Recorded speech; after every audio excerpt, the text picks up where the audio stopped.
अशोक चव्हाण संचालक सोलापूर रेडीमेड कापड उत्पादक संघ 2024-25 साठी महाराष्ट्र सरकारने जो कापडासाठी शालेय गणवेश विद्यार्थ्यांसाठी जो GR काढलेला आहे त्यात 44 लाख विद्यार्थ्यांना गणवेश बनवून द्यायचे आहे। त्यासाठी त्यांनी एकच टेंडर काढण्यासाठी ई टेंडरिंग पद्धत केलेली आहे।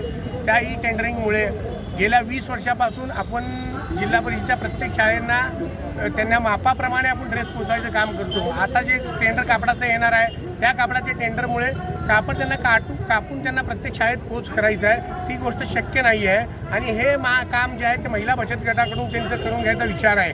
महिला बचत गट किती सक्षम आहेत, किती महिला बचत गटाकडे आमच्यासारख्या आज आमच्याकडे जे MIDC अक्कलकोटला किंवा क्षत्रिय गल्ली असू दे, घोंगडे असू दे, नवीन घरकुल जुना एवढ्या इम्पॉर्टंट मशीनवर काम चालतात। हा जो आम्ही उद्योग आहे तो आमच्याकडे शिलाई कामगार जवळपास 70% महिला वर्ग आहे। हा महिला वर्ग शिक्षित जो कुशल महिला वर्गांचं काम